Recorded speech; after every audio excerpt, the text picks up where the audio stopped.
All right, assignment B for sound. Whoops, not what I wanted. Get back here. And I'm looking for my pen color. There we go. Purple. All right, so what we're going to do today is look at how pendulums figure out the difference between frequency and time it takes for a pendulum to swing.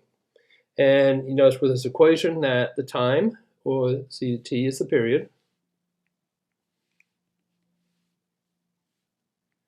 T is period. That's the time it swings for one whole circuit, going from. So here's our pendulum. If we start here, A goes to B, and comes back to A. That is one period. That's the frequency, and that, how many times it does that is the frequency. So T is period. F is going to be frequency. All right. In this case, we're talking about frequency of a pendulum or spring. We're going to use F instead of nu. L is the length of the pendulum, and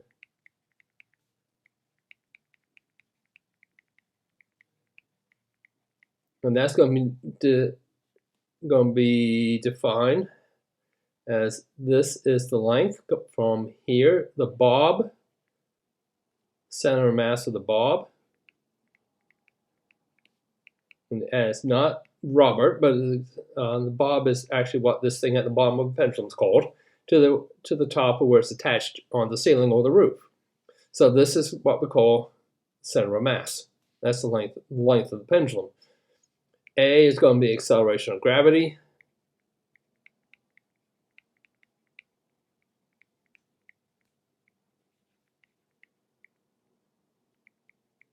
Now, for Earth, we're going to assume 9.81 unless told otherwise. But if we're on different planets, this will change. So the relationship between frequency and period is that frequency is equal to 1 over t, or t is equal to 1 over frequency. So they're just the same. So the period must be in seconds, length must be in meters, and acceleration of gravity is meters per second squared. And this is how this all works. So I'm going to be using either one of these two equations on your assignment sheet. So let's look at this one. A simple pendulum, length of 1 meter. So, okay, L is equal to 1 meter. We have a period of 13.3, so t is 13.3 seconds on Dion, which is a moon on Saturn. So we need to find the acceleration of gravity. So L, let's see, period is equal to 2 pi square root of L over acceleration of gravity.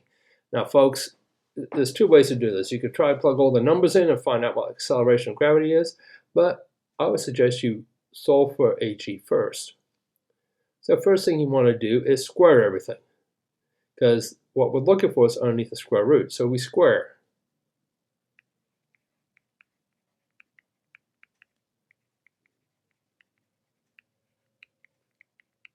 Now on the test, you're just going to be given this equation only. So you need to know a little bit of algebra.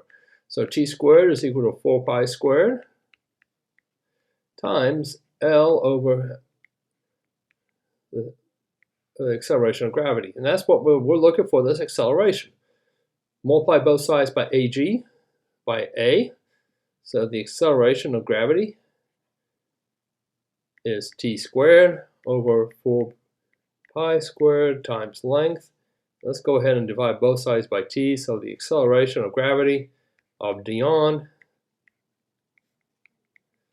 is going to be this calculation. So A is equal to 4 times pi, that's 3.14. Go ahead and use the pi key on your calculator. This is going to be 1 meter. Divide by time. And let's go back 1. That's 13.3 seconds. So 13.3 seconds. Now we got all this. Plug it into your calculator. So 4 times 3.14. Wait a minute, I said 4 times. Go ahead and use the pi key on your calculator. Times 1. Then we're going to divide that by 13.3. And the acceleration of gravity is going to be 0.945 meters per second. That's the acceleration of gravity. See how that works? Now, this makes sense because Dione, the little moon of Saturn, is going to be very, very small. So you're not going to expect a huge acceleration of gravity. Now, for this one, this is going to be a little bit longer. So two friends in France use a pendulum hanging across the railway bridge to exchange messages. So basically, here's a bridge.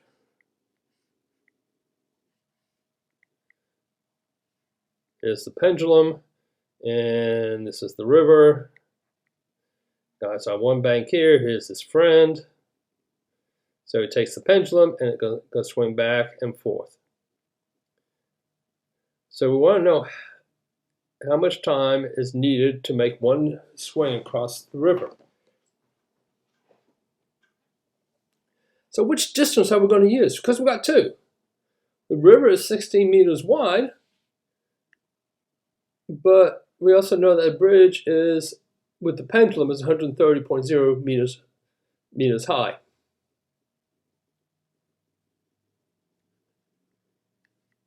Use this one. We don't care if it's 16 meters. It's going to get across anyway, no matter how long it is, because it's going to be 130 from the bank of the surface of the water to the top of the bridge, or where it's attached to the bridge. So if he's got a pendulum, he's going to bring it forward. He's going to get across the river no matter what. Because the pendulum is going to move. So, because remember, this displacement is going to swing over this angle is going to be the same. So the distance it travels is going to be the same no matter what. So what dictates is basically the period is the height, the length of the pendulum. So we're looking for time, 2 pi, L times acceleration of gravity. A is going to be 9.81, and let's use the positive version of this because we are in the square root. We do not want to make that negative because that will give us irrational numbers. Length is going to be, come back here, going to be 130. And we're going to look for t. So time is put the numbers in. It's 130 over 9.81. Let me redo this again. T is equal to 2 pi times the square root of 130 divided by 9.81. Now to solve this, I would go from the right to the left. So what you do is take 130 divided by 9.81. Then take the square root of that value, and that is going to come down to 2 pi times 3.64. So multiply that number by 2 and then by pi, and time is going to be 22.8 seconds. Actually 22.9, excuse me, I don't know how to round. So that's the answer, 22.9 seconds.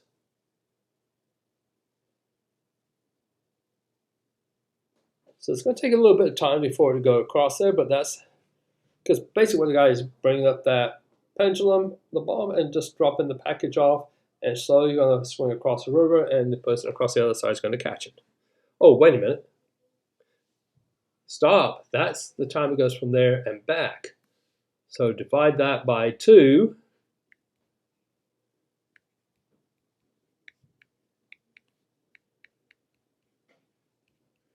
To get the time it takes to travel across the river. Because remember that t is the period for going over and back. And that's the answer. So the answer is going to be 11.45 seconds. If you have any questions, please let me know. Thank you.